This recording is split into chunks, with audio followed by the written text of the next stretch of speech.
கோட்டை வாசற்கதவுகள் திறந்துதான் இருந்தன. ஆனால் திறந்திருந்த வாசலில் வேல் பிடித்த வீரர்கள் சிலர் நின்று கொண்டிருந்தார்கள். அவர்களை பார்த்தால் யமகிங்கரர்களைப் போல் இருந்தது. தயங்கி நின்றால் தன்னை அவர்கள் நிறுத்தி விடுவார்கள் என்றும் தைரியமாக குதிரையை விட்டுக்கொண்டு உள்ளே போவதுதான் உசிதம் என்றும் அந்த வீர வாலிபன் எண்ணினான். அந்த எண்ணத்தை உடனே காரியத்தில் நிறைவேற்றினான். ஆனால் என்ன ஏமாற்றம்! குதிரை கோட்டை வாசலை அணுகியதும் வேல் பிடித்த வீரர்கள் இருவர் தங்கள் வேல்களை குறுக்கே நிறுத்தி வழிமறித்தார்கள். இன்னும் 4 பேர் வந்து குதிரையின் தலைக்கயிற்றை பிடித்து கொண்டார்கள்.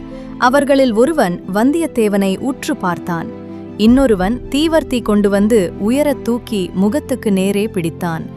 வல்லவரையன் முகத்தில் கோபம் கொதிக்க, இதுதான் உங்கள் ஊர் வழக்கமா? வந்த விருந்தாளிகளை வாசலிலேயே தடுத்து நிறுத்துவது? நீ யார் தம்பி, இவ்வளவு துடுக்காக பேசுகிறாய்? எந்த ஊர்? என் ஊரும் பேருமா கேட்கிறாய்? வானகப்பாடி நாட்டு திருவல்லம் என் ஊர். என்னுடைய குலத்து முன்னோர்களின் பெயர்களை ஒரு காலத்தில் உங்கள் நாட்டு வீரர்கள் தங்கள் மார்பில் எழுதி கொண்டு பெருமையடைந்தார்கள். என் பெயர் வல்லவரையன் வந்தியத்தேவன். தெரிந்ததா? லைக் பண்ணுங்க, ஷேர் பண்ணுங்க, கமெண்ட்ல உங்கள் கருத்து சொல்லுங்க. மறக்காம சப்ஸ்கிரைப் பண்ணிடுங்க.